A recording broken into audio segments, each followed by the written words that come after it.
சென்னை மாநகராட்சியில் ஒப்பந்த அடிப்படையில் பணியாற்றிய தூய்மை பணியாளர்கள் ஒரு மாதமாக உண்ணாவிரத போராட்டத்தில் ஈடுபட்டு வருகின்றனர். இதுகுறித்து எமது செய்தியாளர் நித்யானந்தன் நேரலையில் இணைகிறார். நித்யானந்தன், வணக்கம். ஒரு மாத காலத்திற்கு மேலாக தற்போது தூய்மை பணியாளர்கள் உண்ணாவிரத போராட்டத்தில் ஈடுபட்டிருக்கக்கூடிய நிலையில தொடர்ந்து இந்த விளம்பர திமுக அரசு பாராமுகம் காட்டி வருகிறது. இந்நிலையில தற்போது தூய்மை பணியாளர்களுடைய நிலை என்னவாக இருக்கு? அவர்களுடைய கோரிக்கைகள் தொடர்பான முழு விவரங்கள். தூய்மை பணியாளர்களை பொறுத்தவரை கிட்டத்தட்ட 4 மாதங்களுக்கு மேலாக வேலை இல்லாமல் திண்டாடி வருகிறார்கள். இவர்களுக்கெல்லாம் வேலை இல்லை என்று கூறியது அரசு. இவர்களெல்லாம் 10-15 ஆண்டுகளாக சென்னை மாநகராட்சியில் NULM திட்டத்தின் கீழாக தூய்மை பணியை செய்து வந்தவர்கள். இவர்கள் சென்னை மாநகரை தூய்மையாக வைத்துக் கொள்ள வேண்டும் என்பதற்காக இரவு பகல் பார்க்காமல் மழை, வெயில், புயல், பொங்கல், தீபாவளி என பல்வேறு காலகட்டங்களிலும் இக்கட்டான சூழலிலும் இவர்கள் பணியாற்றி இருக்கிறார்கள். இந்த சென்னையை தூய்மையாக பார்த்துக் கொள்வதில் மிகவும் கவனமாக வேலை செய்திருக்கிறார்கள்.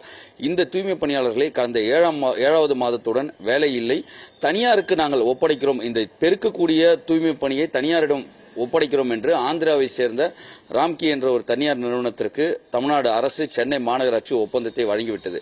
அதன் பிறகாக தனியாரிடம் சென்று வேலை செய்யுங்கள், இல்லையானால் வீட்டுக்கு செல்லலாம் என்று கையறுத்த நிலையில் அதை கைவிட்டு விட்டது தமிழ்நாடு அரசு. ஆனால் தொழிலாளர்களை பொறுத்தவரை தொடர்ந்து நாங்கள் தமிழ்நாடு அரசிடமும் சென்னை மாநகராட்சியிடமும் தான் நாங்கள் பணியாற்றுவோம். ஒப்பந்த பணியை முதலில் எங்களுக்கு வழங்க வேண்டும். அதே போல திமுகவுடைய தேர்தல் வாக்குறுதி இருக்கிறது.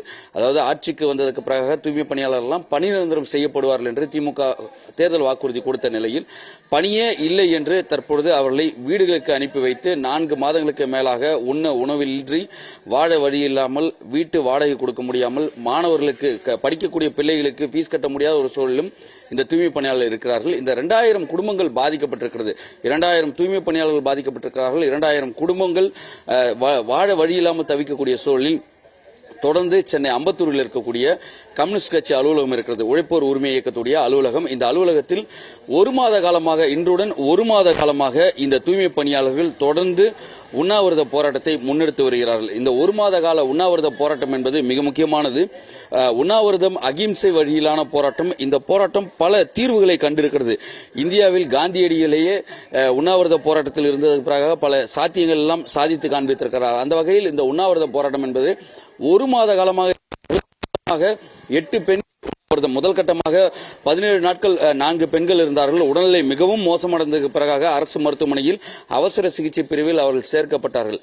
அதன் பிறகாக 4 பெண்கள் இன்றோடு 16 நாட்களுக்கு மேலாக இந்த பெண்களும் இருந்ததில் 2 பெண்கள் கடந்த ஒரு வார காலமாக மருத்துவமனையில் அனுமதிக்கப்பட்டிருக்கக்கூடிய சூழலில் மீதம் இருக்கக்கூடிய 2 பெண்கள் முன்னமும் உண்ணாவிரதத்தை தொடர்ந்து வருகிறார்கள். ஒட்டுமொத்தமாக ஒரு மாத காலமாக தூய்மை பணியாளர்களுடைய உண்ணாவிரதம் என்பது சென்னையில் மிக முக்கியமான இடங்களில் அவர்களுடைய உண்ணாவிரத போராட்டமும், அதே போல மெரினா கடலில் இறங்கிய போராட்டம், மெரினா கடற்கரையில் போராட்டம், தலைமைச் செயலகத்தில் வாயிலில் போராட்டம் என பல்வேறு இடங்களிலும் அவர்கள் போராட்டத்தை முன்னெடுத்திருக்கிறார்கள். எத்தனை வகையான போராட்டங்களை முன்னெடுத்தாலும் அரசு கண்டும் காணாமல் இருக்கக்கூடியது மிகவும் கண்டனத்துக்குரியது என பல அரசியல் கட்சி தலைவர்கள் பேசிய நிலையிலும் இவர்களுடைய பிரச்சனையை பேசி தீர்வு காணாமல் அரசு வேடிக்கை பார்த்திருப்பதுதான் தற்போதைய அவலம்.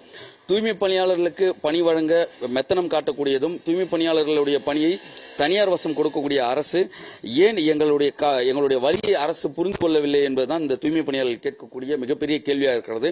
பேசலாம் தூய்மை பணியாளரிடம். இந்த 30வது நாள் உண்ணாவிரதம், இந்த உடல்நிலை சரியில்லாமல் இருக்கக்கூடிய சூழல, குடும்பம் பாதிக்கப்பட்டிருக்கக்கூடிய சூழல அரசுக்கு இந்த நேரத்தில் என்ன சொல்ல விரும்புறீங்க? ஒன்னே ஒன்று, எங்கள் உடம்பு சரியில்லை. ஒன்னே ஒன்று தான், அவர் எங்ககிட்ட பேசணும். அவர் பேசி எங்களுக்கு ஆதரவு கொடுத்தா கொஞ்சம் நல்லா இருக்கும். அதை மட்டும்தான் நாங்கள் எதிர்பார்க்குறோம். இந்த உடல்நிலை சரியில்லாத நேரத்திலையும் இந்த 2000 குடும்பங்களுக்காக நீங்க இந்த தொடர்ச்சி இந்த உண்ணாவிரதத்துல உங்களுடைய உடல்நிலை எவ்வளவு சோர்வா இருக்கு? 2000 குடும்பத்துக்கோசம் நாங்கள் உக்காந்து எங்கள் உடம்பை வருத்தி கொண்டு உக்காந்துருக்கிறோம். என்ன இன்னும் எங்களுக்கு மட்டும்தான் தெரியும் அந்த உடம்போட நிலைமை. அப்படி இருந்தும் அந்த 2000 குடும்பத்துக்கோசம் நிற்கிறோம். அந்த முதலமைச்சர் ஐயா எங்ககிட்ட பேசணும். அது ஒரே ஒரு கோரிக்கை தான் நாங்கள் வைக்கிறோம். இங்கே நாங்கள் 16 நாளாக சாப்பிடாம இங்கே உக்காந்துருக்கிறோம். வீட்டில் இருந்தால் ஒரு வேளை தான் சாப்பிடுவோம். ஒரு வேளை சாப்பிட்டு 2 வேளை இருப்போம். இப்போ 2000 குடும்பத்துக்கோசம் இருக்கலாம்ன்றதுக்கோசம் 16 நாள் சாப்பிடாம படுத்துன்னு இருக்கிறோம். அந்த முதலமைச்சர் ஐயாவுக்கு தெரியுதோ தெரியலையோ தெரியல, ஆனால் ரொம்ப உடம்பை வருத்தி கொண்டு தான் படுத்துன்னு இருக்கிறோம். எங்களுக்கோசம் கொஞ்சம் பேசலாம். முக்கியமாக நாங்கள் ஆதி திராவிட ஆளுங்க, எங்களுக்கோசம் கொஞ்சம் பேசுங்க ஐயா. நீங்கள் பேசுவேன்ற ஒரு நாளும் நீங்கள் வருவீங்க, சாய்ப்பீங்கன்றதுக்கோசம் நாங்கள் ஒரு நாளும் இங்கே படுத்து கொண்டு இருக்கிறோம் ஐயா. தொடர்ச்சியாக நாடாளுமன்ற தற்பொழுது இந்த பகுதியில் பார்வையிட்டு சென்றிருக்கிறார். இந்தியா கூட்டணியுடைய நாடாளுமன்ற உறுப்பினர், அதே நேரத்தில் சிபிஐ எம்எல் உடைய ராஜாராம் சிங், இவர் மிக முக்கியமான நாடாளுமன்ற உறுப்பினர். இவரும் தற்பொழுது இந்த தூய்மை பணியாளர்களுக்காக ஆதரவு தெரிவித்து இந்த பகுதிக்கு வந்து தூய்மை பணியாளர்களை சந்தித்து விட்டு தற்பொழுது புறப்படக்கூடிய அந்த காட்சியை தற்போது நம்முடைய ஒளிப்பதிவு நமக்காக காண்பித்துக் கொண்டிருக்கக்கூடிய காட்சி. ஒட்டுமொத்தமாக இந்தியா அளவிலான இந்த பிரச்சனை என்பது இருக்கிறது. ஆனால் அரசு இன்னமும் இதனை கண்டுகொள்ளாமல் இருப்பதுதான் இதில் இருக்கக்கூடிய மிகப்பெரிய சிக்கலாக இருக்கிறது. அரசு உடனடியாக இந்த தூய்மை பணியாளர்களை கவனம் செலுத்த வேண்டும் என்று கூறப்பட்டிருக்கிறது.